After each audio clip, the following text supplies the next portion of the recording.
Tu écoutes le podcast Élever la physio avec moi-même, François Grégoire. Suis-moi alors que j'explore et discute de tout ce qui concerne le marché de la physio et de la santé physique sous un autre angle, au-delà de la pratique. On va parler de l'état de la profession dans le marché de la santé physique en abordant plusieurs sujets, allant de la gestion à la psychologie en passant par les aspects sociaux entourant ou impactant la physiothérapie au Québec et ailleurs. Discutons et analysons notre marché, apprenons et trouvons des solutions pour qu'ensemble, on puisse élever la physio.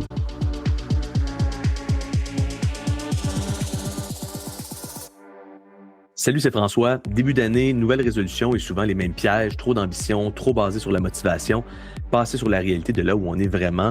On veut tout de suite ou à l'inverse, on se force à tout retenir en se disant que le plaisir viendra plus tard. Dans cet épisode, je discute avec mon collègue Guillaume Harvey, physio-équine, d'un dilemme qui nous touche tous, gratification immédiate ou récompense différée. Est-ce que retarder le plaisir mène vraiment à une meilleure vie? Mais si oui, à quel prix?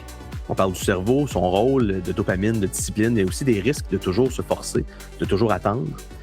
De cette idée qu'il faudrait constamment être inconfortable pour réussir, on discute de la culture de l'immédiat sans tomber dans l'extrême inverse. Cet épisode, c'est une réflexion sur l'équilibre entre plaisir et patience, entre discipline et épuisement, entre vivre maintenant et construire pour plus tard, parce qu'au fond, la vraie question, c'est pas quand se récompenser, mais comment le faire sans se perdre en chemin. Bonne écoute. Fait que bonjour tout le monde. Hey, salut. On est-tu un an après? Tu disais tout à l'heure que la dernière fois que j'avais publié un podcast, Guillaume, c'était avec Luc Hébert. J'avais passé en entrevue, j'avais discuté en fait avec les trois candidates à la présidence de l'Ordre l'année passée. Puis tu sais comment les années vont vite là.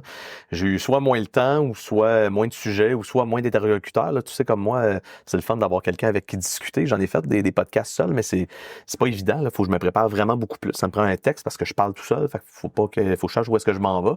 Donc il y a quand même quelques mois, on s'était dit qu'on voulait discuter d'un sujet qu'on trouve vraiment intéressant, toi puis moi, qui est un peu le débat entre être patient ou se récompenser immédiatement dans bien des phases de notre vie. Puis on va aborder ça aujourd'hui. Puis ça donne qu'on est le 16 janvier aujourd'hui, puis on se demandait sur quel pied est-ce qu'on pouvait partir le podcast aujourd'hui. Puis finalement, on a fini par parler de les fameuses résolutions du Nouvel An. Alors là, on est le 16 janvier, Guillaume. On est environ 2 semaines après le 1er janvier ou le 31 décembre, tu sais. Où est-ce que tu penses que les gens sont en ce moment en termes de s'ils ont pris des résolutions pour des bonnes habitudes de vie là, en cette nouvelle année? Ils sont probablement à se demander s'ils sont encore en mesure de tenir leur résolution. Et j'aimerais savoir un peu, c'est quoi le pourcentage de gens qui tiennent leur résolution à partir du moment où ils se sont dit avec un bon verre de vin le 1er janvier, je me prends en main, je veux perdre, 10 livres dans la prochaine année. Oui, bien en fait, parce que les résolutions, ça peut être bien des trucs. Hein? Les gens peuvent vouloir se remettre en forme, retourner à des activités physiques, perdre du poids. Ils peuvent vouloir faire du travail personnel pour être plus en paix avec certaines situations où ils veulent peut-être des fois changer quelque chose qui les dérange dans leur personnalité. Ou peut-être qu'il y a des gens qui veulent changer les autres, là, mais ça, en tout cas, le pourcentage d'efficacité. Mais tu sais, juste avant qu'on entre en onde, on regardait voir c'est quoi les taux de réussite là, sur les résolutions. Puis c'est ce qu'on pensait un peu, hein, c'est très, très faible. On parle de 9, 10, peut-être 11% des gens qui réussissent à maintenir même une personne sur 10 là, qui réussit à maintenir ses objectifs jusqu'à la fin de l'année. Pourquoi tu penses que c'est si faible que ça? T'sais, on parle de 90% des gens qui abandonnent en cours d'année, puis en fait, les statistiques sont assez criantes. Là. Dans les 2 premières semaines, de là, c'est ça que je disais, on est le 16 aujourd'hui, on est à peu près 2 semaines après le début de l'année. Dans les 2 premières semaines, on parle de probablement environ 80% des gens qui ont déjà abandonné. On se demandait ces gens-là ont-ils même essayé? Qu'est-ce qui fait en sorte que les gens, tu penses, abandonnent rapidement dans leur résolution de début d'année, mais même dans n'importe quoi là, qu'on pourrait vouloir commencer à n'importe quel moment de l'année, finalement? C'est une très bonne question. C'est sûr que changer d'habitude de vie, on cherche à amener les gens à changer leurs habitudes de vie aussi en physio. C'est difficile. Ça comporte un certain niveau de souffrance psychologique. Délibérément, il faut se sortir de sa zone de confort, il faut trouver comme un nouvel équilibre. On perturbe son homéostasie dans quelque chose qui nous apporte du bien.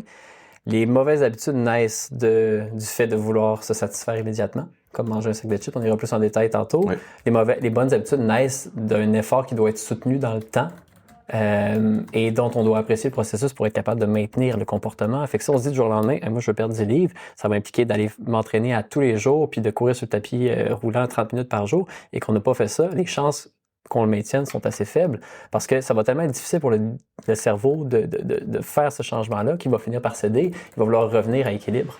Et notre cerveau, il est tout le temps à essayer de chercher le plus possible ce fameux équilibre-là. Donc, sitôt qu'il se sent déstabilisé, ben, on a des signaux un peu contradictoires, puis on a envie de revenir vers le bon vieux sac de chips qui demande aucun effort. Donc. Oui, puis qui amène, là, puis on va rentrer dans ce sujet-là progressivement, mais qui amène de la dopamine, tu sais, qui amène une récompense immédiate versus de créer des changements ou de faire un effort supplémentaire qui peut amener, en fait, qui va finir par amener, tu sais, un équivalent en termes de plaisir, mais qui va arriver plus tard dans le temps, tu sais. Moi, quand je pense à ça, là, sur pourquoi est-ce que, puis tu sais, pour vrai, c'est pas scientifique du tout, mais c'est plus mon interprétation. Puis j'aimerais savoir ton opinion. J'ai 3 points sur pourquoi est-ce que je pense que les gens abandonnent rapidement quand ça nécessite un effort qui est plus grand que XY. On pourrait pas lire là-dessus, là, la quantité d'efforts, tu sais, puis la quantité d'efforts est relatif à où on est. C'est parce que là, tu parles, mettons, de vouloir perdre du poids, là, puis on veut pas faire de la grossophobie, là, mais on pourrait utiliser n'importe quel exemple. Si ça fait 30 ans que j'ai une habitude que je veux changer, mais la quantité d'efforts pour changer cette habitude-là, je suis pas mal plus profondément ancré dans cette habitude-là, l'effort va être beaucoup plus grand. Et probablement que plus c'est long avant qu'on tente de changer cette habitude-là, plus c'est difficile de la changer ultimement. Tu sais, qu'est-ce que tu penses de ça? T'as tout à fait raison. Puis, tu amènes quelque chose qui me fait penser à l'effet cumulé. T'sais. Fait qu'autant en bien qu'en mal, il y a un effet cumulatif de ce que l'on fait. Fait que si on prend, on revient toujours avec le sac de chips. Je prends un sac de chips par jour, ne serait-ce qu'un petit sac de chips équivalent de 500 calories. Ben, le bilan calorique au terme de l'année, 500 fois 365 jours, il est non négligeable. Donc, c'est certain qu'on pourrait le faire ensemble. Ça serait quand même intéressant. C'est plusieurs livres. C'est plusieurs livres et sur des années, c'est des dizaines de livres seulement qu'on a pris. En isolant uniquement cette habitude-là. Fait que là, si on a un effet cumulatif de plusieurs mauvaises habitudes de vie, bien clairement, ça a un enjeu un effet qui est non négligeable, mais on peut entrer inversement dans un cercle vertueux aussi. Lorsqu'on accumule des bonnes habitudes de vie, une bonne habitude en général en attire une autre, mais à l'inverse aussi, une mauvaise habitude va en attirer une autre. T'sais. Fait qu'il faut jouer sur le temps à notre façon. Puis quelque chose que j'entends souvent, puis que tu entends souvent en clinique, c'est « Ah, je suis donc bien vieux, j'ai mal, j'ai ci, j'ai ça ». Est-ce que c'est vraiment le vieillissement ou l'effet du temps? C'est souvent puis pas... du fait que dans le temps, justement, on a maintenu de mauvaises habitudes de vie si on s'est laissé aller. Ben, quand on regarde ça, dans la littérature, on associe l'âge avec les risques augmentés de problèmes de santé, mais je pense que si on vient le décortiquer, tu sais, quand on vient ventiler, c'est pas l'âge, c'est plus les problématiques qui peuvent en découler. Tu sais. Donc, évidemment, tu as plus de chances d'avoir développé, encore une fois, mettons du diabète, si tu as été dans des mauvaises habitudes de vie pendant toutes tes années entre 20 ans et 55 ans, que si tu as eu des mauvaises habitudes de vie entre 20 et 25. Alors, c'est pas parce que tu as 55, c'est parce qu'il y a 30 ans qui se sont écoulés avec des mauvaises habitudes. Alors, on a eu le temps de creuser loin notre problème de santé à ce moment-là. Donc, effectivement, pas tant associé à l'âge, plus associé au temps. Mais ce qui est positif, c'est que des choses positives peuvent arriver aussi associé au temps, mais c'est toujours associé au temps dans tous les cas. C'est pour ça que c'est long, ben oui, il y a une relation entre le temps puis l'impact, autant dans un sens que dans l'autre. Tout à fait. Puis par rapport à ce que tu dis, je fais le parallèle avec l'utiliser le temps qu'on a à notre disposition de la bonne façon. L'investissement boursier. Oui. Je veux dire, si tu commences à investir à 18 ans, ne serait-ce $1 par jour, on est à 365 avec des intérêts cumulés à 15-20 %. Ça a mieux été dans la dernière année, mais mettons qu'on va dans quelque chose de 8 à 12 dans les 100 dernières années de la bourse. Ben, finalement, tu as des milliers, voire des dizaines de milliers de dollars à 40 ans sans avoir vraiment réalisé que cet argent-là sortait de ton compte parce que c'est un petit montant, mais tu es régulier. Fait qu'un exercice fait par jour qui te prend 5 minutes, probablement plus intéressant qu'une séance. En fait, c'est plus intéressant selon ce que la science nous montre que d'aller s'entraîner 1 à 2 fois 1 heure dans la semaine parce qu'on a un stress positif répété sur le corps puis il y a des adaptations plus intéressantes qui vont découler de ça. Un peu comme, au final, on en a plus dans nos poches si on déroge pas à nos habitudes. Et le défi, c'est de maintenir ça. Puis il y a quelque chose dans l'appréciation du processus qui fait en sorte qu'on est capable d'avoir une satisfaction différée qui va nous apporter plus ultimement que notre satisfaction immédiate puis le fameux rush de dopamine qu'on a tout le temps envie de soulager. Fait que là, ah oui. Ben, mettons sur mes 3 raisons pourquoi moi je pense que les gens abandonnent rapidement. L'effort est relatif à où ce qu'on est. Donc là, plus on est loin dans nos mauvaises habitudes, entre guillemets, plus c'est difficile à changer. Deuxième chose, je pense que les gens sont trop ambitieux. Puis en fait, tu peux certainement m'en parler comme Kin, là, tu le vis, on le vit comme physio, mais tu dois, dans ce genre de remise en forme-là, l'ambition. Des fois, les gens, ils le voient plus là, que si je consulte, par exemple, pour une épicondylite au coude, tu sais, être ambitieux, ben, c'est peut-être ambitieux sur le temps que ça va prendre avant que ça guérisse, mais les gens qui disent qu'ils veulent être en forme demain, ben, on peut, tu sais, puis en fait, l'ambition, ce que ça amène, c'est que ça amène qu'on se fixe des objectifs qui sont irréalisables. Quand on se fixe des objectifs qui sont irréalisables, mais on est déçus.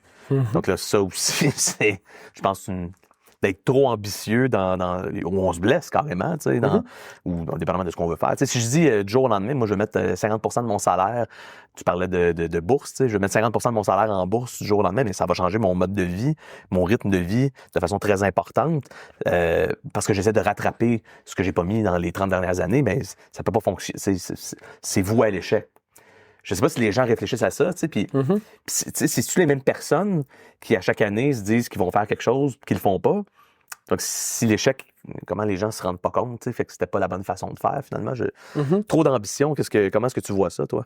Ça passe d'une bonne intention. Oui, puis, quand les gens me disent, moi, je veux prendre 30 livres dans la prochaine année. On revient à cet exemple-là, là, pour ceux pour qui c'est réaliste. Mais ça se peut. D'un, je relativise. C'est pas impossible, mais je mets quand même des bémols par rapport au fait que... Est-ce que tu construis des bonnes habitudes de vie si tu vis dans l'extrême, tu sais? La réponse est probablement ça non. C'est difficile à maintenir dans le temps. Puis c'est que le coût de renonciation, il est plus important face pour le cerveau, le risque de souffrir de ça est plus important, puis le risque de maintenir le comportement qui est souhaitable dans le temps est considérablement diminué. Fait que si je veux perdre du poids, puis qu'on dit 30 livres dans la prochaine année, OK, peut-être qu'on est dans quelque chose de raisonnable pour certaines personnes, mais 30 livres, mettons, sur 3 mois, ce qui est irréaliste pour bien des gens, mais des trucs qu'on peut me demander des fois, ben là, c'est à nous, comme physio, comme professionnels de la santé, aussi de tempérer les attentes pour que les gens soient moins déçus, parce qu'ils sont déçus, ben, probablement qu'ils vont vouloir cesser le comportement, ils vont se dire que ça n'a pas fonctionné, puis les chances qu'ils tentent à nouveau... Tu veux un échec, c'est ça. Exactement, fait que de vivre un échec rapidement, fait que accumulons des petites victoires.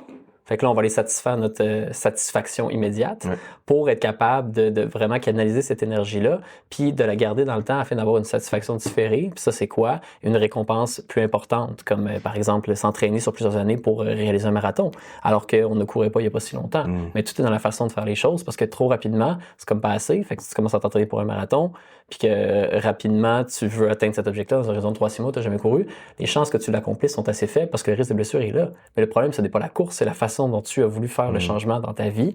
Et on le sait que les changements, c'est dur pour le cerveau humain. Quand c'est fait très rapidement, plus souvent qu'autrement, ce n'est pas maintenu. Puis c'est quelque chose qu'on répète depuis moi tout le temps en clinique avec les patients. Et puis les gens blâment l'extérieur. Hein? Et là, ça, c'est un autre sujet. Là, on pourrait revenir là-dessus dans une autre discussion. Là, mais faut regarder le regard vers soi-même, faut se regarder dans le miroir parce que c'est pas de la faute à la course, c'est pas de la faute au sac de chips, c'est pas bon, c'est sûr que, mettons, en 2026, on est entouré par des stimulants externes, bien plus que si on remonte il y a 30, 40 ans. Mais la réalité, c'est que c'est le monde dans lequel on vit. Il y a des choses pour lesquelles on pourra rien faire. Qu'est-ce qu'on peut faire? On peut essayer de s'autoréguler, t'sais. Moi, ma troisième chose que je pense qui fait en sorte que les gens abandonnent, c'est que je pense que les gens tentent trop de créer des changements basés seulement sur leur motivation et non sur rétablir des nouvelles habitudes de vie. Tu sais.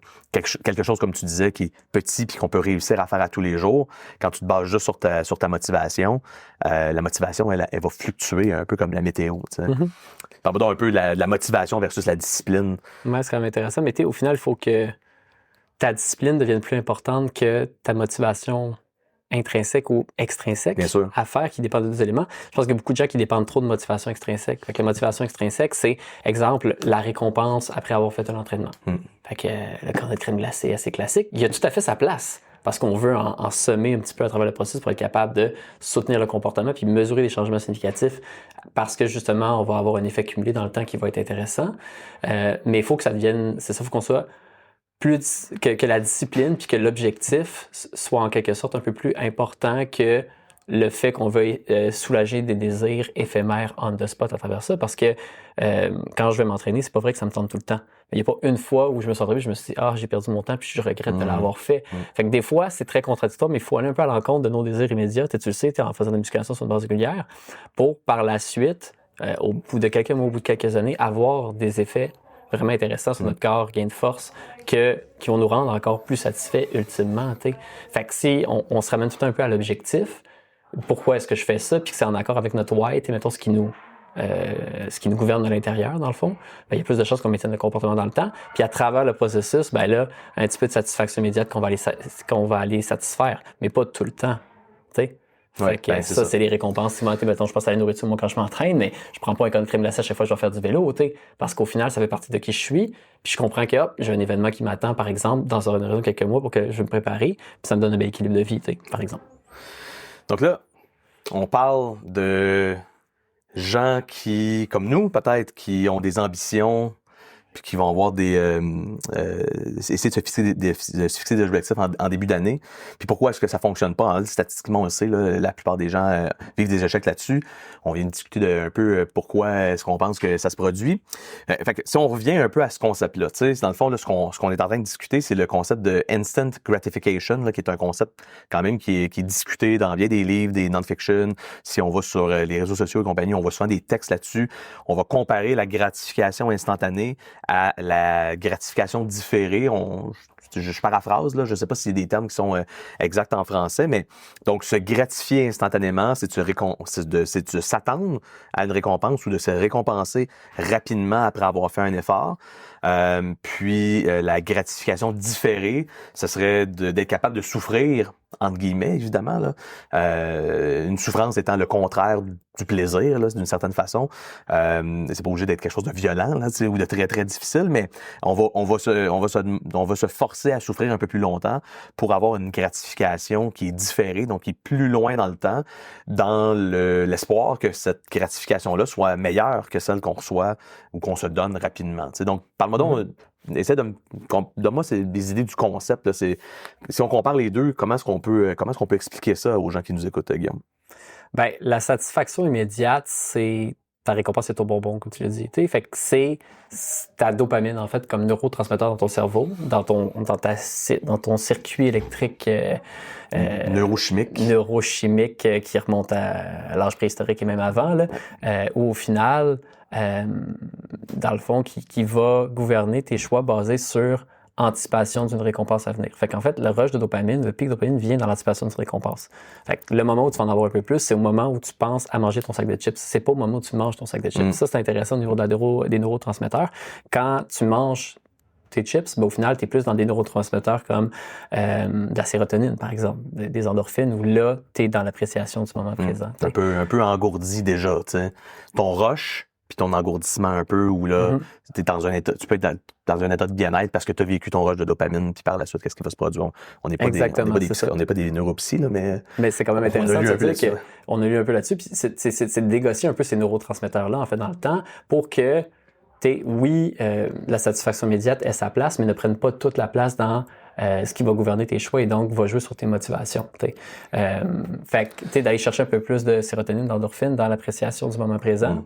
Puis ça, c'est tranquillement d'être dans j'aime le processus, ça me correspond comme individu, c'est en accord avec mes valeurs, puis ce qui est important pour moi. Puis ce qui est important pour moi, c'est d'accomplir par exemple tel événement sportif, au-delà de comme manger ces sacs de chips, même si à ce moment-là, j'aurais envie de le faire. Mais je vais me donner dans le temps des moments opportuns pour pouvoir aller me satisfaire et me récompenser, pour être capable de garder suffisamment de motivation afin d'arriver à l'objectif ultime. Fait il y a un délicat équilibre entre motivation extrinsèque et intrinsèque. Je te dirais motivation extrinsèque, on est peut-être plus souvent justement dans la satisfaction immédiate versus motivation intrinsèque, le fameux why, pourquoi je fais telle affaire, telle chose, c'est pourquoi je veux aider les gens comme physio. C'est pas parce que je veux être payé pour le faire. Ça, on est plus dans une motivation extrinsèque, c'est parce que c'est en accord avec mes valeurs, etc. Fait que il faut trouver un délicat équilibre entre les deux, mais c'est pas facile. Puis notre cerveau a évolué de façon à vouloir bien répondre aux rushs de dopamine. C'est pour ça que la société de consommation est si addictive, parce qu'à l'époque où il fallait chasser le mammouth, il fallait qu'on ait des rushs de dopamine pour anticiper la récompense à venir, c'est-à-dire quoi, la nourriture, parce que sinon, on serait pas là, toi puis moi, pour faire ce podcast-là. Ceux qui sont restés assis leur steak, ils n'ont pas mangé le mammouth, puis ils n'ont pas vécu la récompense, donc ils n'ont pas survécu à cette petite famine qui devait passer dans la région. Et oui, parce que là, on parle du sac de chips, là, mais effectivement, des exemples faciles, tu sais, des achats impulsifs, de la nourriture, par exemple. Là, c'est bon maintenant, mais est-ce que c'est bon à long terme? Évidemment, les réseaux sociaux ou n'importe quelle stimulation par écran, là, mais notamment les réseaux sociaux. Puis encore une fois, on n'est pas là pour chialer, là, on en consomme, toi puis moi, des chips, des réseaux sociaux, puis on en achète des gogos, là. Mais c'est encore une fois, c'est le fameux équilibre. Puis comment on fait? Guillaume, si aujourd'hui, je regarde quelque chose, puis j'ai le goût de l'acheter parce que j'ai le goût de me faire plaisir, puis je pense que je le mérite, hein, c'est cette fameuse phrase-là. Mm-hmm. Je le mérite. On mérite tout le temps, tu sais. Je pense que tout le monde travaille fort. Mm-hmm. Mais tu sais, cette perception-là d'effort est toujours relative à comment est-ce qu'on est capable de tolérer un effort, finalement, quand on parlait de souffrance tantôt. Mm-hmm. Comment je fais pour me dire que je devrais pas succomber maintenant à cette tentation-là? Pour viser à plus tard ou à jamais ou à ce que ça passe dans mon cerveau? Comment on fait pour ne pas succomber à certaines tentations qu'on connaît négatives pour soi? Puis là, on pourrait aller dans des trucs, des trucs illégaux là, comme drogue. C'est un principe similaire. Là, ce qui se produit au cerveau à ce moment-là, c'est l'anticipation du plaisir. C'est une super bonne question. Puis il n'y a clairement pas une seule réponse à Non, ça. J'irais... Premièrement, qui me vient en tête, c'est beaucoup dans le discours interne qu'on va avoir aussi, tu sais. Puis on va avoir un discours qui est culpabilisant sur la base de « je ne devrais pas manger tel élément », tu sais. On ne veut pas être nécessairement dans une logique de trouble alimentaire, tu sais. Parce qu'on pourrait se dire que certains athlètes font ce qui doit être fait parce qu'ils mangent bien, mais dans certains contextes, peut-être qu'ils mangent pas assez puis sont dénutris pour la demande physiologique de leur sport. Fait que ça, c'est pas nécessairement quelque chose qui est bien aussi. Et c'est aussi évolutif dans le temps, tu sais, c'est ça. Comment est-ce que tu nourris à, je sais pas, là, à 25 ans dans ton sport de haut niveau ou à 30 ans? Après avoir, tu sais, mettons, si on prend par exemple l'exemple de quelqu'un qui a eu un enfant, quelqu'un qui vit, tu sais, on vit des trucs à l'extérieur de notre vie qui font en sorte que cet équilibre-là on doit toujours à la recherche de cet équilibre-là, mais on trouve jamais la perfection sur du long terme. On peut pas dire aujourd'hui j'ai mon équilibre, puis ça va être comme ça pour toujours. Mm-hmm. Oui, puis c'est un équilibre qui est dynamique en fait. Puis on veut le plus possible être en mouvement, pour être capable d'avoir de l'énergie afin de faire davantage de trucs, Fait que je trouve que, à mon sens, c'est beaucoup dans le discours interne, dans notre petite voix intérieure aussi, face à ces situations-là. Puis, un exemple que plusieurs personnes de ma génération pourraient avoir, c'est acheter une maison, Fait que si le fait d'acheter une maison dans ton échelle de valeur est plus important que d'aller au resto plusieurs fois, même si tu avais cette habitude d'aller au resto peut-être une fois par mois, ça se peut que pendant un certain temps, tu te dises « Hey, je n'irai pas au resto une fois par mois parce que je sais que ce montant-là, je vais l'investir pour ma maison. » Puis ce projet-là est plus porteur de sens émotionnellement parlant, notamment. Fait que je pense qu'il y a une question de raison émotionnelle, un peu comme ce qui amène les gens à consulter en physio. Tu parles de valeur, exact, je pense. De valeur. Fait que c'est en accord avec mes valeurs et la façon dont moi, j'ai forgé mon identité et je me constitue comme individu, ben, ça va être plus important pour moi de renoncer à ce plaisir immédiat-là pour aller chercher une satisfaction différée qui va être encore plus importante parce que je sais que ça, c'est en accord avec mon why, la personne que je suis maintenant et que je veux devenir, que j'aspire à devenir.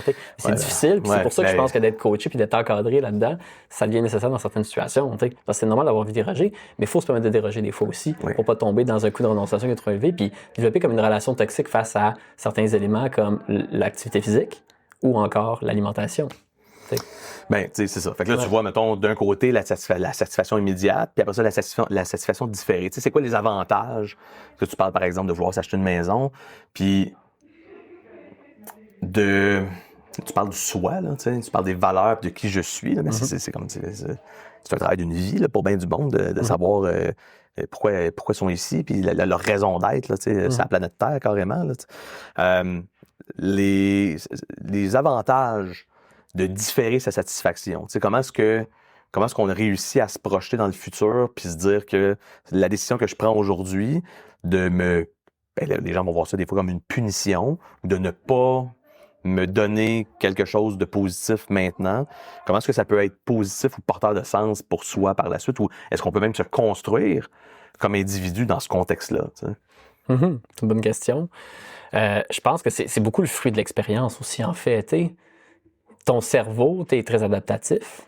Tout ce qu'on parlait de circuits neurophysiologiques, ben, tout ça se forme aussi autant d'un côté positif lorsqu'on accumule des bonnes habitudes dans le temps, ou que à travers beaucoup d'inconfort. Tu es entrepreneur, tu le sais très bien, tu en as déjà parlé dans le tour de tes podcasts, tu as été capable de persister malgré les embûches puis d'accomplir quelque chose qui était plus grand que toi ou plus grand que la somme de toutes tes interventions. Et ça, quand tu réussis à faire ça, le message que ça envoie à ton cerveau, c'est « je peux le faire, je sais que ça sera difficile, je sais que ça va être peut-être inconfortable, voire longtemps inconfortable, mais je sais qu'en bout de ligne, ça va m'apporter beaucoup plus de satisfaction », qui est dur à quantifier parce que c'est un peu quelque chose que tu vis intérieurement, parce que tu te dis, c'est en accord avec mes valeurs, c'est en accord avec ma philosophie de vie. Tu as créé une entreprise, moi, physio, je veux dire, où il y a plein de gens qui rayonnent puis qui sont heureux. Fait que quand tu vois ça, clairement, tu te dis, wow, ça valait fort probablement, entre autres, peut-être les nuits blanches que tu as eues puis tout le stress que tu as fait vivre pendant un certain temps. Fait qu'il y a quelque chose de plus grand que soi qu'on est capable de créer, mais il faut dans un premier temps, accepter l'inconfort initial qui vient avec. Puis c'est la première fois où on le fait, je pense que c'est plus difficile parce que plus on le fait, je pense à moi, mettons en termes d'activité physique, plus ça devient facile de faire le changement parce que là, on est capable d'envoyer ces messages sur le cerveau de, malgré les signaux contradictoires, je vais être capable de le faire de plus en plus, t'sais. Fait que... T'as raison. Puis, mais tu sais, tu t'amènes un bon point, Guillaume. Tu sais, ça fait 15 ans, tu parles d'être en affaires, là, ça fait 15 ans en décembre. Puis il y a plein de choses que je vis aujourd'hui que je savais pas que je pourrais vivre quand j'ai commencé. T'sais. Puis je pense que c'est probablement une des difficultés importantes que les gens vont vivre dans la tentative d'accomplir quelque chose qu'ils n'ont jamais fait ou dans se fixer des objectifs à moyen et à long terme puis qui veulent réussir à courir un Ironman, courir un triathlon, courir un marathon, courir un demi-marathon, juste réussir à courir un 5 km pour quelqu'un qui a jamais fait beaucoup d'activité physique, soit, ou qui a jamais fait, ou qui en a pas fait depuis longtemps. En fait, je pense que tous les objectifs sont louables, là, tu sais, quand les gens essaient. Puis, on en parlait tout à l'heure, je pense que c'est certainement plus facile d'atteindre des trucs progressivement puis d'aller chercher des cibles qui sont plus atteignables, là, les fameux low-hanging fruits, ce qu'on appelle. Là, c'est plus facile de prendre la pomme ici que celle qui est en haut, mais peut-être plus petite celle-là, mais je vais avoir celle-là maintenant, donc je vais réussir à monter tranquillement là, les échelons. Mais il y a une difficulté, c'est ça, c'est que dans le fond, tu sais jamais vraiment dans quoi tu t'embarques. Tu sais pas, sur 1 an, 5 ans, 10 ans, tu peux pas te projeter parce que tu l'as jamais vécu. Puis je pense que c'est même difficile de s'approprier les succès des autres, puis de sentir qu'est-ce que ça peut vraiment se faire ressentir, d'arriver à avoir réussi, tu sais, cette fameuse réussite-là, qui est toujours quelque chose, c'est un savon mouillé, là, c'est dur à saisir, là, quand même, la réussite, là, c'est un autre sujet complètement, là, tu sais, comme quand est-ce que tu as réussi, tu sais, c'est propre à soi beaucoup, tu sais. Mais j'aimerais ça dans ce contexte-là, t'amener aussi vers le risque de différer trop à plus tard, tu sais. Je pourrais te donner un exemple de, je traverse la rue, je me fais frapper par un char, puis dans le fond, je pensais prendre ma retraite puis aller vivre dans les Caraïbes, mais je tombe handicapé, puis là, tout à coup, Donc, tu sais, il y a quand même des risques associés à différer à plus tard le plaisir qu'on pourrait avoir aujourd'hui. Dans un contexte où quand on met ça en perspective, on sait vraiment jamais dans quoi on s'embarque dans la vie, tu sais. Comment tu vois ça? Oui, mais tu as tellement raison, puis c'est intéressant, c'est ce que tu dis par rapport à incertitude versus certitude, parce que le bon vieux sac de chips, je trouve que c'est l'exemple le plus facile à avoir, puis ça me fait saliver juste d'en parler. What you see is what you get. Exactement. T'as ta certitude que ça va te satisfaire si t'as été chercher ta saveur assaisonnée que t'aimes. Aucune chance que, en tout cas, les chances que tu trouves pas ça. C'est quoi tes chips préférés, Guillaume? Assaisonné. T'es all dress assaisonné. J'aime bien les munchies aussi, mais j'en ai une coupe. C'est pour ça que, par rapport à ça. Sont toutes bonnes. Sont toutes bonnes. Puis le problème, c'est que t'en manges une, dans le fond, tu voulais donc l'autre. Hey, pickle, c'est-tu bon? Dans le fond, j'aurais dû prendre ça. Fait que là, qu'est-ce que tu fais la prochaine fois? T'achètes les deux. Fait que les tentations sont là en tabarouette. Puis je commence à manger une chip, puis finalement, je finis par finir le sac. Fait que c'est pas fait pour être fermé, ça. Hein? C'est ça. Fait que je me connais, comme bien des gens, j'ai de la difficulté à résister à ça, puis c'est normal parce que j'ai le rush de dopamine, puis on est accro à ça. Oui. C'est vraiment l'effet. On s'entend que l'aliment est fait pour ça, là, tu sais. C'est des sucres simples, là, souvent. Là. Fait que je finis le sac, donc j'en achète beaucoup moins. Puis quand j'en achète, je les mets dans mon armoire de cuisine le plus haut possible pour que j'ai comme un peu le petit sentiment de culpabilité de je dois monter debout sur mon comptoir de cuisine pour aller chercher le sac. Fait que quand je le fais, c'est que je l'ai vraiment voulu et je l'ai désiré probablement plus d'une fois. T'sais. Fait que il y a ça par rapport à peut-être l'effet répulsif d'habitudes de vie desquels je vais me détacher, mais qui me font du bien. T'sais. Puis là, on a différé un petit peu. Oui. Ta question, c'était... c'est l'incertitude du futur. L'incertitude, oui. Dans le sens où c'est l'incertitude du futur associée à est-ce que je vais vraiment avoir des résultats positifs de ce que je suis en train d'amorcer? Puis il va y avoir des reculs, tu sais, souvent sur un long cheminement, il y a des moments difficiles où on se demande pourquoi est-ce qu'on a commencé à faire ça. Même si, ultimement, on sait que c'est bon pour soi, c'est bon pour la santé, c'est bon pour le psychologique, peu importe l'habitude de laquelle on parle, là, mais je sais pas ce que ça va donner dans le futur versus la certitude du sac de chips, par exemple. On va avoir beaucoup parlé de sac de chips aujourd'hui, là, puis va falloir que j'arrête à l'épicerie en m'en allant d'ici. Mais c'est surtout l'incertitude de ce que les habitudes à long terme les positives peuvent amener qu'on connaît pas. Tant qu'on s'est pas rendu là, Mais se rendre là, ça prend du temps. Mhm. Donc, c'est un espèce de cercle vertueux qui est dur à bâtir sur un contexte d'incertitude. Puis dans un contexte où l'esprit humain a de la difficulté à se projeter, tu parlais d'investir puis de placer des REER. Là. J'avais vu quelqu'un pas en entrevue, mais en conférence qui disait que l'humain a de la difficulté à se projeter plus loin que 3 ans.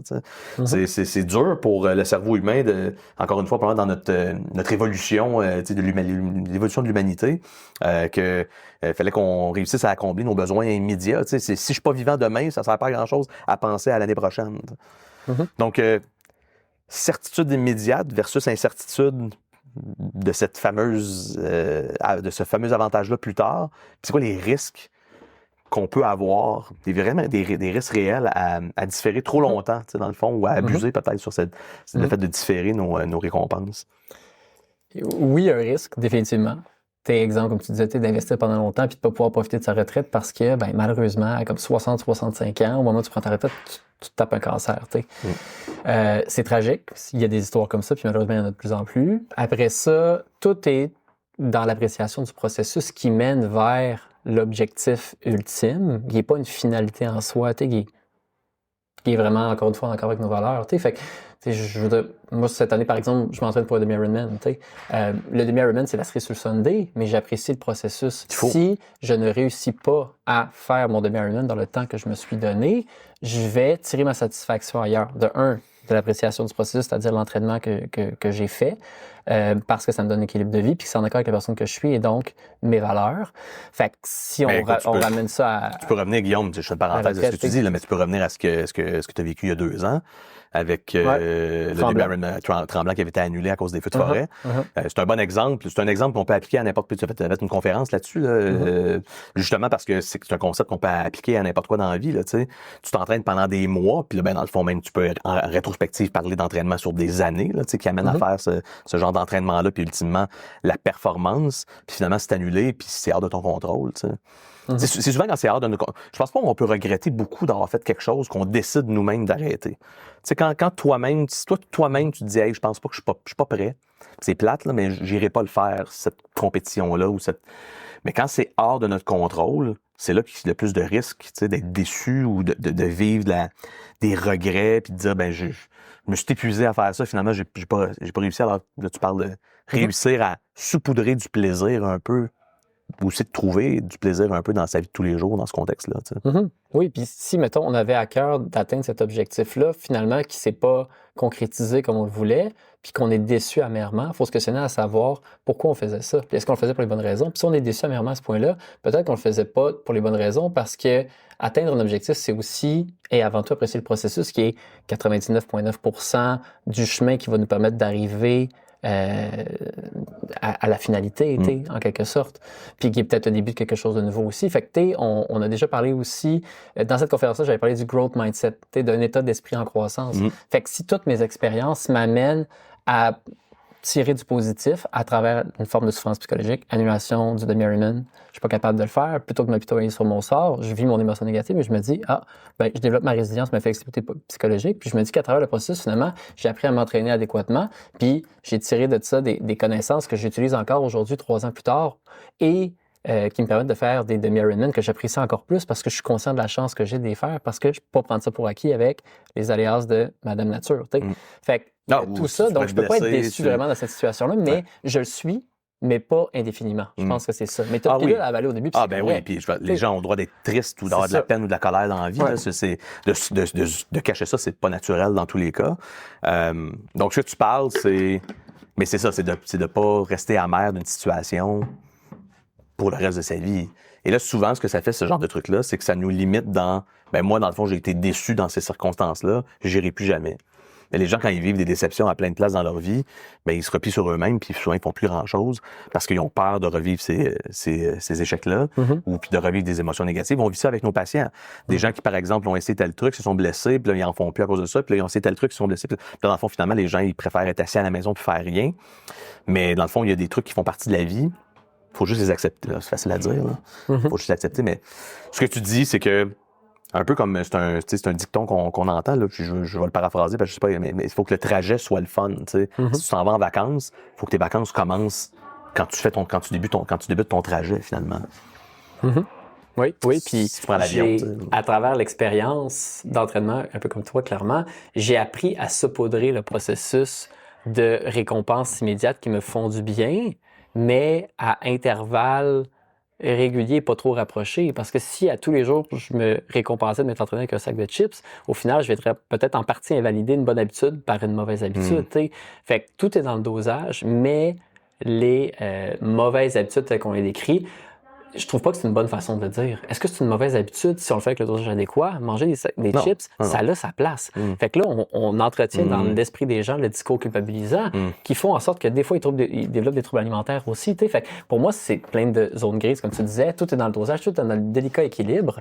Donc, mauvaises et bonnes habitudes de vie, si je mets ça en grosses guillemets, ça a sa place. En fait, c'est juste mauvais si c'est trop grand, trop fréquent, trop longtemps dans le temps, puis trop c'est quoi? Ben, c'est propre à toi-même, tu sais. Notre personne de 6 pieds 8, elle peut tolérer pas mal plus de malbouffe probablement que notre personne de...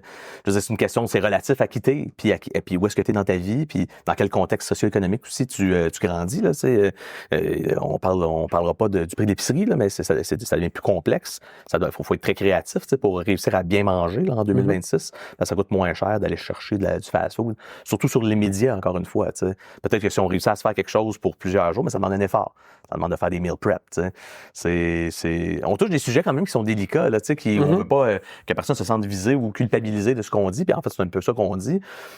C'est quoi une mauvaise habitude? Mais c'est juste comment est-ce qu'on définit nous-mêmes que c'est une mauvaise ou une bonne habitude, puis effectivement, parfois les forces extérieures, tu sais. Tu sais, parce que si on regarde, mettons, un point de vue sociétal, s'entraîner, c'est une bonne habitude. Une personne qui va dire d'emblée, s'entraîner, c'est une bonne habitude. Mais s'entraîner trop, est-ce que c'est une bonne habitude? Il y a des athlètes qui sont en surentraînement. Il y a un phénomène qu'on appelle la triade de l'athlète féminine, là, fait que qui est des athlètes féminines qui ont une dysrégulation au niveau de leur règle menstruelle, qui sont dénutries, qui développent perte osseuse, perte de densité osseuse et qui sont blessées à répétition. Grande fatigue, dérèglement hormonal. Ce n'est pas une saine habitude de vie. Pourtant, d'un point de vue extérieur, on pourrait se dire, cette athlète, elle est athlétique, elle est en forme, elle n'a pas d'embonpoint, elle s'entraîne à tous les jours, mais ce n'est pas une bonne habitude de vie. Donc, tout est dans la façon, puis autant pour l'entraînement que pour l'alimentation, tout est une question de dosage puis d'équilibre à travers tout ça. Puis parfois, les extrêmes dans une sphère de... Tu sais, des fois, ça vient de qui on est, là. Des extrêmes dans une sphère de notre vie, si on tente de les diminuer, ben ça va sortir ailleurs, tu sais. On va tenter de compenser, tu disais tout à l'heure, là, tu sais, corriger ou améliorer quelque chose, mais finalement, si tu pèses sur le bouton ici, tu as le bouton ici qui descend, puis là, finalement, t'es mal pris. Tantôt, tu parlais de s'être lancé en affaires, puis des fois, je réfléchis à ça, puis je pense, puis il y a une part de chance là-dedans, toujours, là. Puis quand je parle de ça, les gens me disent non, mais en fait, la chance, s'y joue pour beaucoup, dans le sens où quand tu fais les bonnes choses, puis que t'es chanceux, ça va bien, mais si tu fais les bonnes choses, t'es pas chanceux, ça ira pas bien. Il y a des tuiles qui peuvent te tomber sur la tête. Une des choses que j'ai trouvées nécessaires, en tout cas, avec le recul, il y a des moments où c'est difficile, puis que tu as le goût de tout sacrer ça là. Ça arrive à tout le monde dans la vie, que ce soit des petits changements, des petits défis, ou des grands changements, des grands défis, puis toutes les teintes de gris qu'il peut y avoir entre ces deux extrêmes-là. Puis je pense qu'une des choses qui est importante à faire comme professionnel de la santé dans notre cas, c'est d'être capable de comprendre que le découragement dans des petites choses, c'est pas moins valable que le découragement dans des grandes choses pour les gens qui viennent nous voir. Là, il y a des gens qui veulent faire des petits changements, puis pour eux, c'est gros. Donc, faut être capable de comprendre ça. Mais ce que j'ai trouvé, c'est que quand tu es obligé de continuer, quand tes options sont « j'arrête, puis c'est pire que si je continue », une forme de coercition, là, tu sais. C'est comme si tu rentres dans un corridor, puis tu n'as pas le choix d'avancer parce qu'il n'y a pas d'autre sortie avant d'être rendu loin au bout, puis tu peux pas reculer. La coercition, je pense que c'est le bon terme, là, où on te force à quelque chose, j'ai trouvé que c'était la façon la plus efficace pour me permettre de continuer. Puis aujourd'hui, mais si on revient il y a plusieurs années, il y a des moments où tu peux être découragé, puis ta seule option, c'est de continuer à avancer. Est-ce qu'il y a des façons qu'on peut s'auto-placer dans des situations où on se force à poursuivre pour se garder une forme de, je vais utiliser motivation, mais c'est pas vraiment motivation, là, une forme de discipline dans le fait de réussir à accomplir finalement certains objectifs. Comment est-ce qu'on peut se limiter dans nos options puis se dire qu'on n'a pas le choix de continuer parce que c'est ça qu'on veut ultimement. Puis J'aime ça la façon dont tu l'amènes. On n'a pas le choix d'être coercitif envers nous-mêmes dans certaines situations parce que le cerveau va nous envoyer des signaux contradictoires à travers un processus de longue haleine, que ce soit se préparer pour un développement sur 6 mois, 1 an, que ce soit fonder une entreprise sur plusieurs années, où il y aura des hauts et des bas. Puis lui, voulant assurer notre survie et percevant le mammouth dans le coin de la pièce, ben il va vouloir nous ramener vers ce qui semble être le plus confortable. Puis ça, c'est quoi? C'est tous les éléments qui permettent une satisfaction immédiate et donc un rush de dopamine pour que justement on accumule des ressources afin d'optimiser nos chances de survie. Et c'est ainsi que la circuiterie du cerveau, si je peux utiliser le terme, a évolué depuis des derniers millions d'années. Fait qu'au final, on ne changera pas ça du jour au lendemain. Là, puis la société contribue beaucoup à ça. T'sais. Fait qu'on a besoin de méthodes coercitives qui vont faire en sorte qu'on va garder le comportement dans le temps. Pour ma part, moi, en m'entraînant pour un triathlon, je me fais une planification d'entraînement que je m'impose. Je l'imprime, je la mets sur le frigo. Mais j'ai mon petit rush de dopamine à chaque fois aussi que je viens cocher la case de l'entraînement que j'ai fait. Et de mon côté, c'est propre à chacun, ça fonctionne très bien d'avoir une structure dans le temps parce que autant j'aime m'entraîner, autant je ne me poserais pas une charge d'entraînement aussi volumineuse si je n'avais pas des comptes à rendre envers mon calendrier. Puis des fois, c'est des comptes à rendre envers un entraîneur aussi où là, ça fonctionne bien. Mais lorsqu'on a de l'expérience puis qu'on a quand même un bon niveau de motivation intrinsèque, on va quand même avoir besoin de saupoudrer ça de motivation extrinsèque aussi pour avoir une petite rush de dopamine dont je parlais. Mais il faut s'imposer ces éléments-là. Puis plus on résiste souvent, sans avoir l'impression qu'on se prive tout le temps, plus on va contrer ce signal erroné-là en se disant, là, j'ai un rush de dopamine, mais je sais que je peux l'inhiber en faisant quelque chose qui va m'apporter plus ultimement, parce qu'à chaque fois que je l'ai fait, j'ai jamais été déçu. J'ai fait un entraînement qui m'apportait du bien. Tu as fondé une entreprise de laquelle tu es encore plus fier que si tu avais tout lâché au moment où tu avais envie de lâcher. Fait que c'est comme ça qu'on a accompli de grand-chose. C'est pourquoi les entrepreneurs sont en général des personnes inspirantes ou les gens qu'on entend en général dans les réseaux sociaux. On trouve qu'ils ont un aura particulier puis qu'ils sont d'un autre monde. C'est parce qu'ils acceptent de souffrir plus que la moyenne des gens. Ben, c'est ça. Fait que c'est ça. On a quelque chose d'intéressant. C'est d'accepter la souffrance, tu sais. Pas le choix, ça fait partie. Oui. Ah oui, c'est de se pratiquer. C'est un phénomène de société là, qu'on vit en ce moment. C'est que, entre autres, la technologie, mais c'est surtout ça là, qui amène vers ça. La technologie amène du confort. Puis c'est pas d'hier. Là, nous, on vit la technologie de 2026, mais si on vient il y a 40 ans, les gens il y a 40 ans vivaient la technologie. La technologie, c'est toujours pour répondre à un problème. T'sais. L'être humain est fait pour résoudre des problèmes. Donc, un marteau, c'était de la technologie là, à un certain point. Là, on considère plus ça comme des technologies aujourd'hui, mais avant que ça existe, le marteau, quelqu'un qui avait dit, ben il faut que je plante ça, puis ben quand je le fais avec ma main, ça me fait mal. Je saigne de la main. Je vais essayer de trouver d'autres choses. Peut-être que la roche, c'était quelque chose, mais là, je me pogne le doigt entre la roche. Quoique, le marteau, je peux me pogner le doigt entre le marteau, puis qu'est-ce que je suis en train de taper aussi. Mais c'est un outil qui a été développé pour réussir à régler un problème. Donc, dans le fond, pour réussir à régler... Je me rappelle pas où je vais en aller avec ça, mais ça pour dire qu'il faut se pratiquer. Donc, la technologie fait en sorte qu'on devient, entre guillemets, paresseux à certains égards parce qu'on est capable plus facilement d'obtenir nos résultats, de régler les problèmes que notre cerveau nous envoie constamment. Le cerveau humain est fait pour voir des choses à régler, à réparer, à corriger, à améliorer chez nous, chez les autres, dans notre environnement physique.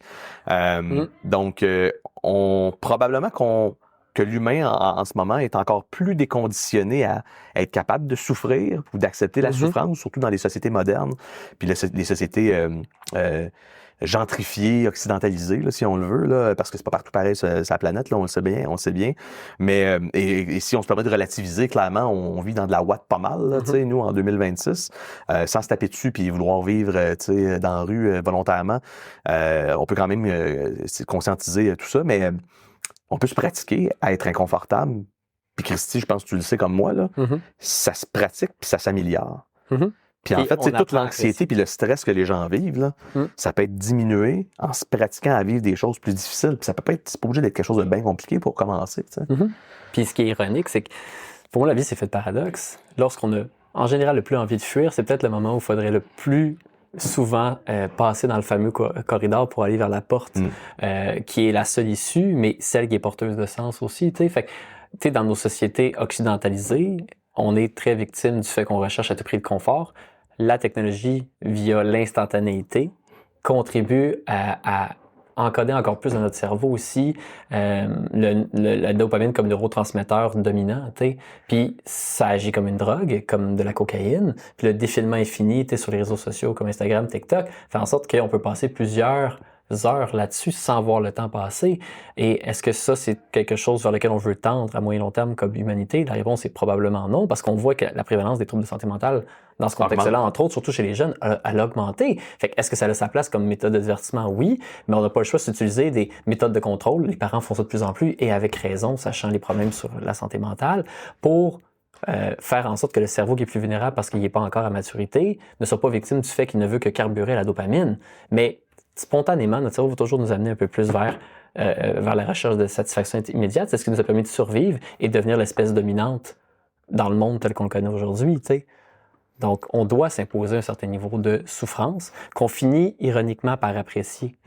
J'aime l'inconfort. Je recherche l'inconfort parce que je sais que ça va m'apporter plus. Ouais, tu sais que mais c'est le fruit de mes expériences antérieures aussi. Mais c'était pas facile au début. Puis ça l'est pas encore facile. À chaque fois que je vais chercher un niveau d'inconfort, une nouvelle distance, par exemple, dans une épreuve d'endurance, ou faire des rénaux à maison, quelque chose dans lequel tu te sens moins à l'aise quand tu as le syndrome de l'imposteur. Mais c'est probablement là où il faut plus que tu y ailles. Parce que dans le fait d'apprendre quelque chose de nouveau, il y a quelque chose de très satisfaisant que tu pourras jamais avoir quand tu fais du défilement infini sur Instagram, même si on the spot, ça t'apporte peut-être plus de bonheur. Parce que t'as pas le sentiment d'incompétence qui vient avec le fait d'essayer d'apprendre à manier le marteau. Oui. Ouais, exactement. à moins que t'aies le marteau de tort. Ouais, mais c'est parce qu'il est lourd, le marteau de tort, là. Je pense pas que moi je suis pas capable de. Mais tu sais, ça me fait penser à un livre de Ryan Holiday. Je pense que je t'en avais déjà parlé. C'est The Obstacle is the Way. Puis c'est exactement ce que tu es en train de dire. Puis en fait, c'est juste que je pense que c'est facile à dire. Après ça, c'est le plus difficile dans la vie, c'est pas de penser à des choses, hein, c'est des faire. Fait que c'est quoi les trucs qu'on peut comment est-ce qu'on peut réussir à comment on commence, tu sais, à vouloir se placer dans des situations inconfortables pour quelqu'un qui aurait de la difficulté, ben pour tout le monde, là, mais c'est quoi les trucs, c'est quoi les défis, comment est-ce qu'on fait pour s'améliorer de ce côté-là, tu sais? Oui, puis j'aime bien faire le parallèle dans ce contexte-là, surtout avec la profession qui nous intéresse, la physiothérapie ou la kinésiologie, c'est comment on peut favoriser l'adoption de saines habitudes de vie qui, en général, vont nous apporter plus de satisfaction à long terme que l'adoption de mauvaises habitudes de vie. Puis tantôt, un des exemples que je mentionnais, c'est de rendre répulsif un comportement qui n'est pas souhaitable. Les chips, c'est correct d'en manger. Est-ce qu'on peut juste moins en acheter pour moins être soumis à la tentation? Ou que quand on va avoir la tentation, on l'a pas sous la main, donc on peut pas en manger de toute façon. Ça m'arrive souvent de me dire, je mangerai des sacs de chips, j'en ai pas, l'envie passe, j'ai pas contenté mon rush de dopamine, puis finalement je l'oublie, puis peut-être que dans les 2 prochaines semaines, j'aurais pas envie d'en manger. Ouais. Tu vas augmenter ton délai entre les moments où ça va se produire. Tu sais. C'est clair. Où ton besoin va être présent. On est dans un sevrage progressif, comme on le ferait pour quelqu'un qui consomme de la cocaïne, parce qu'au final, sur notre cerveau, la dopamine agit exactement comme de la cocaïne, tu sais, c'est ça. Puis après ça, on veut rendre inversement aussi un comportement qui est souhaitable attractif. Fait que le fait d'adopter de saines habitudes de vie, au début, ça peut être d'accumuler de petites victoires, puis de se récompenser avec, je pense beaucoup à la nourriture, parce que je sais que c'est la façon dont j'aimerais récompenser, pas systématiquement, mais quand même, tu fais une ride de vélo, 50 km, c'est la plus longue ride de vélo que tu as faite de ta vie. La crème glacée. La poutine, la crème glacée, ici et là, mais à juste dosage, et tu as le droit de faire ça. Comme ça, tu n'es pas dans un discours culpabilisant aussi, tu sais. Un exemple qui peut paraître bête, mais l'équipement que tu as, les accessoires, vont faire en sorte que tu vas peut-être plus apprécier la pratique de ce sport-là pour commencer. C'est de la motivation extrinsèque, mais un peu comme pour la satisfaction immédiate versus différée, il faut que tu aies un équilibre entre des leviers de motivation extrinsèque et de motivation intrinsèque. Ben, c'est ce qui fait que tu vas... C'est ton 80-20. processus dans le temps. Ouais, c'est ton 80-20. Puis en fait, c'est ça, c'est que ta paire de souliers à 250$, là, que tu voulais t'acheter parce que tes hommes d'ont bien, ils sont beaux, puis tu vas pas juste les mettre pour courir parce que c'est fashion aussi de porter cette paire de souliers-là de course à pied, par exemple. Ben, c'est que si c'est juste ça ta motivation, c'est ton 100%, tu sais. Mais c'est que si tu finis par être capable de rentrer dans tes habitudes, le bien-être qui est associé avec cette activité sportive-là, par exemple, ben, en fait, progressivement dans le temps, la place que va prendre ton nouvel équipement va devenir plus petit. Et c'est peut-être juste ce qui finit par être capable de te redonner un petit coup de pied dans le derrière une fois de temps en temps pour continuer à faire ton 80% qui, lui, t'amène une satisfaction par lui-même. Peut-être pas quand tu commences, tout le monde dit ça, là, quand tu commences, mettons, on parle de course à pied, là. Arc, je suis allé courir une fois, c'est donc bien dégueulasse, mais oui, t'as les poumons en feu, tu penses que tu vas les cracher, la tuberculose, tu sais. La deuxième fois est déjà beaucoup mieux, mais tu sais, ça prend plusieurs fois maintenant dans le temps pour se dire, hey, finalement, c'est pas mal mieux, puis là, tu te dis, ben, c'est pas mal mieux, c'est parce que je me suis amélioré. Puis, dans le fond, je pense que c'est peut-être aussi ce qui amène beaucoup les gens à chronométrer leur distance en temps, puis en distance, puis mettre ça sur Strava, puis aller chercher absolument, tu sais, c'est comme, la joke, là, si c'est pas sur Strava, tu l'as pas fait, là, aller chercher de la motivation extrinsèque, là, la motivation qui vient des autres. Fait que, encore une fois, comment est-ce qu'on fait pour pas tomber facilement dans les bonnes habitudes, mais un peu vicieuses, de ce côté-là? Mm-hmm. Ben, ouais, de se récompenser, mais trop souvent. Ouais, de se récompenser trop souvent, puis là, tu te rends compte que finalement, tu as juste besoin de cette récompense. Tu as absolument besoin de cette récompense-là pour être capable de continuer ce que tu juges comme étant bon, mais ça devient un peu c'est un peu vicieux, dans le sens où je fais de la course à pied, mais juste parce que finalement, je mets mes résultats en ligne, puis j'ai des bonnes tapes dans le dos constamment. Mm-hmm. C'est bon d'avoir des tapes dans le dos aussi, Comment est-ce qu'on fait pour transformer finalement dans notre tête l'état de motivation extrinsèque qui nous fait tant du bien ou d'objets à l'extérieur ou de récompenses externes à ce que ça devienne quelque chose de naturel puis qui devienne soi? Faut-tu le faire juste assez longtemps pour que, dans le fond, moi, telle activité, c'est moi maintenant, Mm-hmm. Ça fait partie de moi, donc je peux pas vraiment arrêter puis c'est là que ça devient une discipline, Mm-hmm. C'est juste le temps? C'est le temps, mais pour moi, il y a une ça. préparation. La répétition, ça c'est clair, on parlait d'effets cumulés. Parce que plus tu as un sentiment de compétence élevé dans une activité, plus tu vas vouloir continuer à la faire. Mais ça prend, comme tu dis, ça prend du temps. Des fois, ça prend des années. Apprendre à nager, c'est un bel exemple. De comme ça fait 4 ans que je nage, puis à partir de la 3e année, j'ai eu l'impression qu'il y avait un certain blocage, puis que je me battais moins avec l'eau. Mais ça a été long avant d'apprécier la natation, mais compte tenu que je m'étais inscrit à des courses, donc des triathlons, il fallait que je nage. Donc, je le savais que j'allais devenir meilleur. Tu peux pas relayer ça à quelqu'un d'autre. Mais je peux pas dire qu'en the spot, j'avais du plaisir à nager autant que quand je courais, que je faisais natation, que je faisais du vélo. Mais je savais que c'était en accord avec mes valeurs. Fait que, il y a le travail d'introspection, je suis à faire dans un premier temps de qui suis-je, qu'est-ce qui est important pour moi. Fait que, moi, en faisant ce travail-là, c'était comme important d'avoir un équilibre entre ma vie professionnelle, ma vie personnelle. Puis dans ma vie personnelle, il y a une grande place qui est laissée à l'entraînement, donc le sport d'endurance, parce que ça me donne un équilibre, ça me fait du bien. Le triathlon faisait partie intégrante de ça. J'avais envie de le développer. Puis je savais que j'allais m'améliorer en travers le temps parce qu'en consacrant du temps à la course à pied, au vélo, je m'étais amélioré. J'avais cette expérience-là qui faisait en sorte que mon cerveau se disait, en ce moment, tu as moins de plaisir, mais c'est correct. Comme là, sentiment de compétence, c'était vraiment ce qui était le plus affecté dans le fait que j'étais moins autodéterminé. Puis on reviendra à cette théorie-là dans quelques secondes. Oui. J'ai voulu optimiser ce sentiment de compétence-là en me faisant coacher.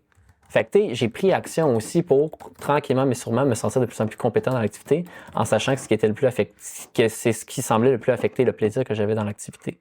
Fait que si on se questionne par rapport à qui on est, ce qu'on veut devenir, puis qu'on oriente un peu nos actions en fonction de la théorie de l'autodétermination, 3 éléments, autonomie, compétence, appartenance. Ces 3 éléments-là sont comblés. Il y a plus de chances qu'on ait de la motivation intrinsèque dans une activité et qu'indépendamment des motivateurs extrinsèques, qu'on soit capable de maintenir le comportement même quand on souffre puis que ça nous tente moins de le faire.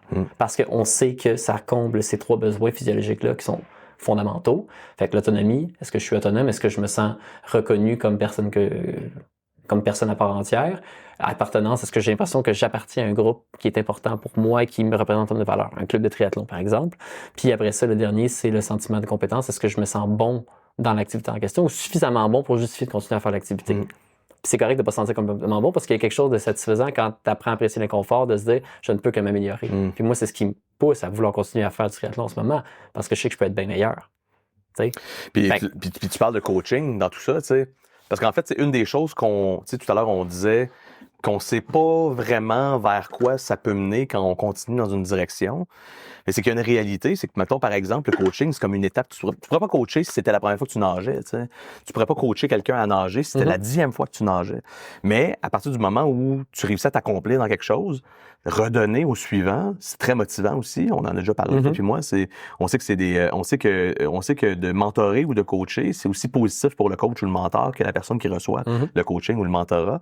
Ça a des impacts significatifs sur amélioration de l'état d'esprit, la santé mentale, diminution de risque de burn-out, etc., associés à des moments où la vie elle va vite, puis qu'on a un petit peu de difficulté à sortir la tête de l'eau. Là. C'est une analogie adéquate, tu sais, mais oui, tu sais, dans le fond, tu sais, arriver à coacher ou une fois qu'on est vu comme quelqu'un, par exemple, qui a de l'expérience puis qui réussit jusqu'à un certain point, le contexte veut que les gens généralement vont venir vers nous pour nous demander. Alors, c'est pas vraiment sur quelle nouvelle bouée on va s'accrocher en montant, en s'améliorant dans quelque chose, puis coacher, c'en est une. C'est quelque chose qui peut nous prendre par surprise à partir du moment où ça fait un certain temps qu'on fait un truc, puis là, dans le fond, on se rend compte que, oui, j'ai développé une expertise dans quelque chose, puis maintenant, je peux l'exploiter différemment que de juste l'accomplir moi-même. Quelque chose que tu fais d'ailleurs, toi aussi. Oui, puis que j'adore.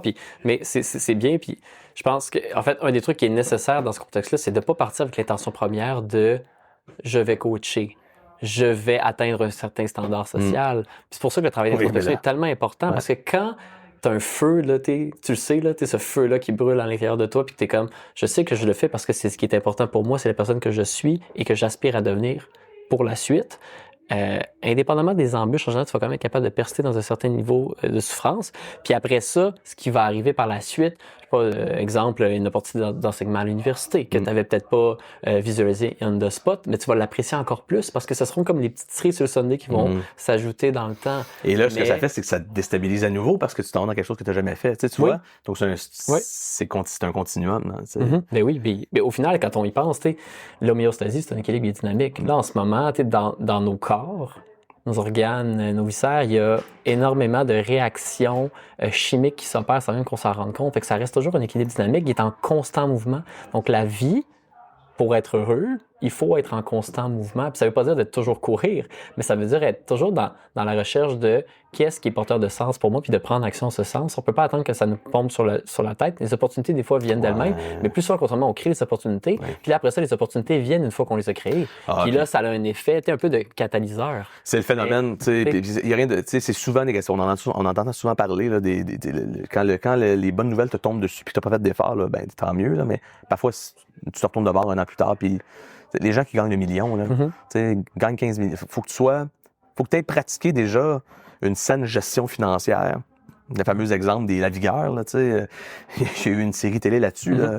Tu gagnes des millions de dollars tout à coup, puis en fait, tu sais pas quoi faire avec. Puis là, en fait, il faudrait que tu te fasses aider. Mais quand les choses positives te tombent dessus, ça peut avoir un effet négatif, carrément. Parce que sur le moment, c'est grandiose, mais c'est un effet de dopamine. Mais sur le temps, on finit par se dire ça devrait toujours se passer comme ça. Le positif devrait toujours me tomber dessus. S'il me tombe pas dessus, j'ai pas été habitué ou j'ai pas travaillé pour... c'est dur d'apprécier quelque chose de façon constante si on n'a jamais travaillé pour, je pense. Et c'est là qu'on finit par voir des choses qui sont pas nécessairement de la souffrance comme en étant, parce qu'on a de la difficulté à avoir du bonheur dans notre vie puis du plaisir. C'est toujours... Un est toujours relatif à l'autre. Le plaisir dans la vie est toujours relatif à la quantité de souffrance qu'on a eue pour se rendre à ce plaisir-là. Les gens qui tentent de vivre que de plaisir vivent que de souffrance finalement parce que tout est problématique à ce moment-là. Oui, puis j'ai lu un livre dans la dernière année, ça s'appelle Dopamine, The Molecule of More, je sais pas si tu connais. C'est super intéressant, puis il parle des neurotransmetteurs dont je parlais tantôt, dopamine versus endorphine versus sérotonine, puis au final, on est un système dans lequel, quand il y a de la dopamine qui est sécrétée, fait que dans l'anticipation de récompense à venir, tes hormones du moment présent, qu'on appelle les endorphines et la sérotonine, complètement inhibées. Fait que si tu ne carbures que la dopamine, par exemple, tu es cocaïnomane, ben, tu vas souffrir tout le temps des cravings associés au fait qu'il n'y a pas de dopamine et donc tu n'apprécieras pas les moments présents. Donc, la vie, c'est un délicat équilibre dynamique, encore une fois, entre l'appréciation de la dopamine, parce que les récompenses ont leur place immédiate, mais aussi l'appréciation du moment présent. Mais on veut apprécier davantage le moment présent, dans ton 80-20 dont tu parlais aussi, pour avoir une vie qui est porteuse de sens, être capable de cumuler des comportements qui sont souhaitables en accord avec la personne que l'on est, et donc nos valeurs, pour accomplir plus ultimement. Tu sais, faire un marathon, ça ne se fait pas en claquant les doigts puis en courant une seule fois. Mais qu'est-ce qui fait qu'au final, au fil d'arrivée, même si tu as mal, tu l'apprécies encore plus que d'autres distances pour quelqu'un qui a de l'expérience, évidemment, en course à pied? C'est le fait que la quantité de souffrance psychologique qui t'a mené jusque-là, jusqu'à un certain point, elle est beaucoup plus importante. Tu t'es sorti davantage de ton inconfort, tu as eu des remises en question, puis finalement, tu as réussi. Le message que tu envoies à ton cerveau, il est très, très fort. Et c'est dur de contrecarrer que ça par la suite dans d'autres expériences que tu vas accumuler dans ta vie, dans le fond. T'sais. Fait qu'on a délibérément, il faut se sortir de cette ouate-là que notre société a créée pour nous et qui est à l'avantage des gens des technologies aussi. Là. Oui. Oui, ben, je veux dire, tu passes de temps sur les réseaux sociaux. Je pense que tout part d'une bonne intention là, dans la majorité des cas, mais évidemment, comme bien des affaires, on ne sait pas toujours ce que ça va donner. Là. Peut-être, on l'a abordé un petit peu, mais peut-être, si on peut parler du bien-être émotionnel que d'essayer de voir la vie de cette façon-là autant que possible. Qu'est-ce que ça peut amener de positif comme élément pour notre psychologie humaine de saupoudrer notre vie ou un petit peu ou beaucoup là, d'essayer de différer cette récompense-là à plus tard. C'est quoi les avantages positifs pour la santé mentale? Ben, la souffrance psychologique, on le voit bien en physiothérapie, vient du fait que ton plan de match n'est pas en accord avec tes attentes. Je veux jouer au soccer, je ne peux pas jouer au soccer. Je veux jouer avec mes enfants, je ne peux pas jouer avec mes enfants.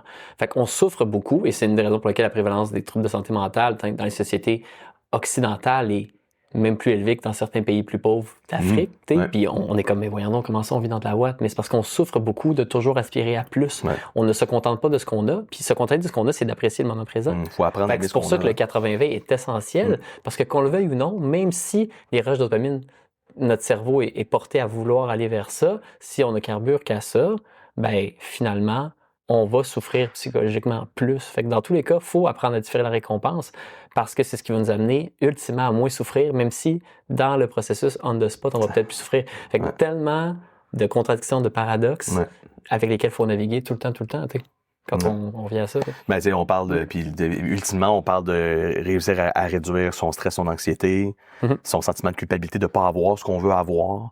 Ça fait travailler la résilience puis la patience pas mal, tu sais. C'est un impact positif sur. Puis après ça va spreader, ça va s'étendre dans plein d'autres sphères de notre vie, là, tu sais. C'est pour ça qu'on parle souvent, par exemple, du sport comme étant l'école de la vie, là, tu sais, parce que ce que tu vis dans le sport, tu vas le vivre dans la société aussi.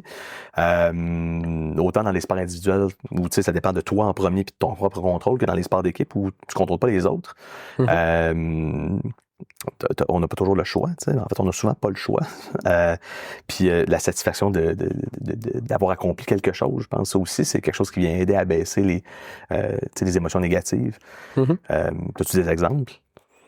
Ben, tu sais, par rapport à comment notre capacité d'adaptation est influencée par rapport à ce que quelqu'un peut vivre de positif puis qui peut créer un cercle vertueux à ce moment-là, tu sais. Ben, ça, c'est pour sa santé mentale. C'est sûr que pour ma part, c'est ce qui m'a beaucoup aidé depuis que j'ai commencé à travailler, c'est les événements sportifs. T'sais.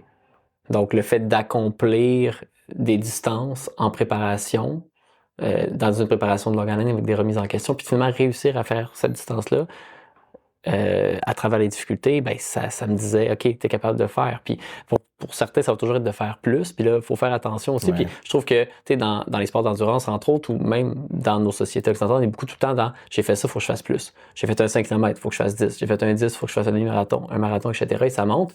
On peut apprécier la distance aussi telle qu'elle est, puis se contenter de faire la distance en tête sans objectif d'amélioration du temps parce qu'on apprécie le processus puis ça nous apporte un état de bien-être émotionnel.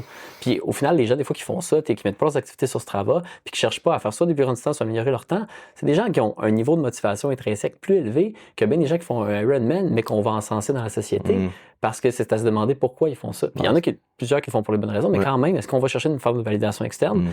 Et par expérience, ne fais pas Ironman si tu ne cherches qu'une validation externe. C'est beaucoup trop de temps, tu vas souffrir beaucoup trop. Et si on a trop l'impression de renoncer par rapport à ce qu'on pourrait potentiellement aller chercher, bien là, tu risques de mettre ta santé mentale à péril aussi inversement, tu sais. Comme on disait, fait qu'on a probablement un discours auprès d'un athlète olympique. Ça a été populaire. En fait, je pense que c'est probablement, mettons, si on prend un sport de façon spécifique, la popularité de la course de trail, la course en sentier, le fait d'enlever sa montre, puis d'aller faire un peu de fartlek, d'être capable de courir vite, courir moins vite, etc. Puis si tu focuses sur le moment présent, puis tu as plus de plaisir, il y a plus de chances que tu y retournes. Puis parfois, ces gens-là finissent par être plus performants que des gens qui se mesurent puis qui tentent toujours de battre des objectifs. Parce qu'en fait, le plaisir que tu as en le faisant, lui, il se mesure juste dans ta sensation, tu sais. Puis ça risque de sortir à chaque fois de façon relativement positive, que ton plaisir a été Parce que si on part de 0 puis ton plaisir est plus 2 ou ton plaisir est plus 8, c'est toujours mieux que par rapport à ta normale de ce moment-là. Alors que ton temps, tu pourrais avoir un plaisir plus 8, mais ton temps, finalement, tu l'as pas battu. Puis tu pourrais être déçu de toi-même. Donc, il faut effectivement se trouver des petits trucs comme ça parfois là, pour essayer d'aller apprécier. Mais c'est à force de le faire, je pense que la force faut se pratiquer, faut dans n'importe quoi, Si je suis poche à la guitare parce que j'ai jamais joué de guitare, puis je suis toujours frustré parce que je suis poche à la guitare parce que j'ai jamais joué de guitare, mais faut que je joue de la guitare. Faut que j'accepte que j'ai un peu mal aux doigts. Faut que j'accepte que faut que je prenne 30 minutes à tous les soirs pendant suffisamment longtemps pour être capable de devenir bon. Comme si je veux apprendre une langue, comme si je veux devenir suffisamment bon dans une activité sportive particulière, que ce soit juste aller marcher ou faire une activité de groupe, sport d'équipe ou réussir à performer dans certaines activités individuelles. Puis, des trucs, tu me fais penser, il y a aussi l'importance d'aller dans une exposition graduée, comme on le ferait en physio, où on commence pas par quelque chose qui est trop difficile au début pour aller accumuler des petites victoires et donc tranquillement nourrir notre sentiment de compétence puis le plaisir qu'on va avoir à faire l'activité.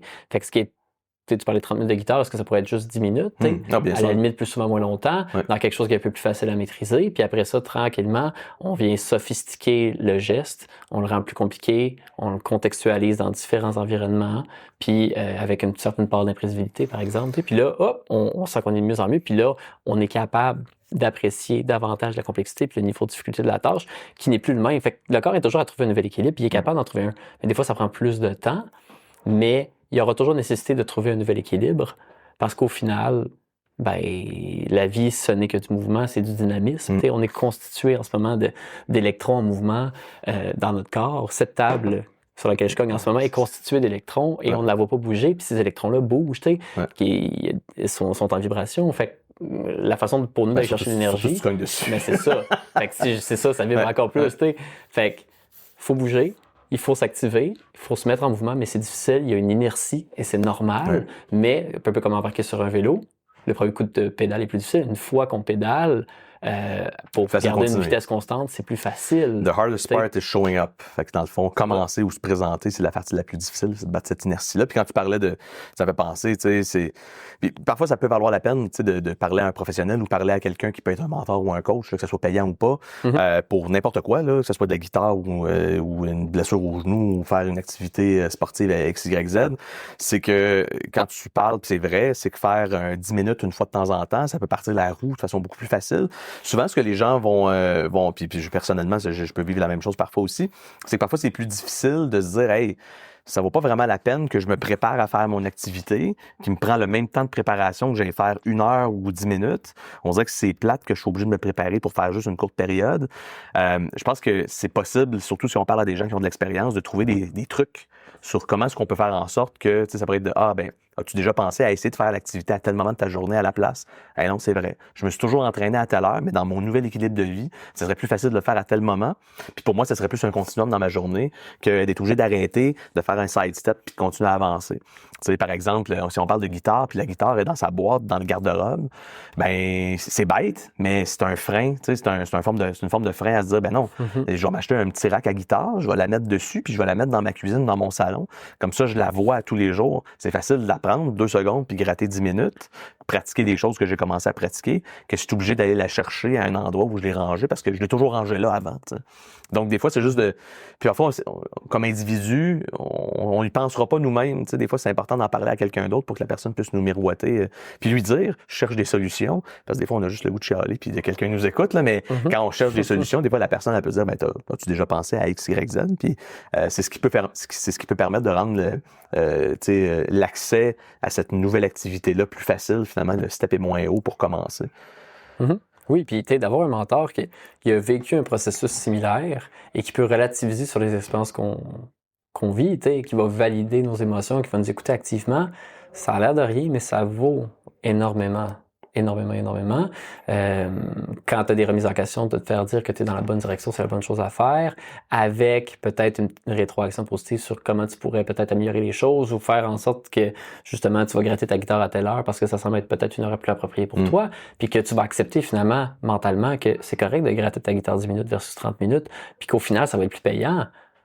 Parce que tu as quelqu'un qui a eu cette expérience-là qui te l'a dit aussi, puis la science l'appuie, mais la science l'appuie pour le cerveau, même si on le sait, c'est abstrait. Ce qui est concret, un peu comme le cerveau qui apprend par histoire, c'est ton mentor, en qui tu as confiance, qui te dit qu'il a vécu cette expérience-là. Puis oui, ça reste anecdotique, mais quand on cumule ces anecdotes-là ensemble, finalement, des fois, on a des données scientifiques qui sont vraiment intéressantes. Mais pour le cerveau, d'entendre ce discours-là positif de quelqu'un en qui on a confiance, c'est très, très fort. Fait que c'est ce qui nous permet de nous rattacher vers l'objectif, puis de garder la bonne ligne plutôt que de dévier de la trajectoire. T'sais. Un peu comme on prend l'avion. Si l'avion dévie ne serait-ce que 1 degré par minute, ben, au final, plutôt que d'atterrir en Australie, ça se peut qu'il atterrisse en Croatie, à la vitesse à laquelle il va. Fait que c'est fou comme un micro changement à l'œil humain peut finalement avoir une répercussion qui est majeure autant en bien qu'en mal lorsque soit on tend vers la trajectoire ou qu'on dévie la trajectoire. Il faut considérer ça aussi. Guillaume, en conclusion?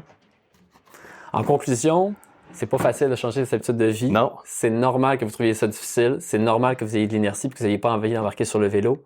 Embarquez sur le vélo, mettez des roulettes au besoin pour vous aider au début. Faites-vous pousser au début, acceptez-le. Baissez vos attentes dans le processus, puis tranquillement, vos attentes vont pouvoir augmenter au fur et à mesure que vous allez accumuler des petites victoires. C'est dans l'équilibre entre la satisfaction immédiate et différée que vous allez trouver un sens à votre vie, puis un vrai de vrai bonheur. Mais c'est un bonheur qui va devoir toujours être renouvelé. Il n'y a pas un moment où toi et moi, on va se réveiller et on se dit hey, « j'ai trouvé mon vrai bonheur puis j'ai plus besoin de rien faire ». C'est ça que les gens, des fois, pensent ou que la société met de l'avant, mais c'est pas vrai. La clé du bonheur ou des trucs comme ça, mais non, c'est une quête perpétuelle. Oui. Je pense que c'est probablement la chose sur laquelle on peut se laisser, c'est que c'est jamais fini. Puis d'accepter que c'est jamais fini, c'est la seule façon de vivre du bonheur puis du plaisir associé au fait que c'est jamais fini.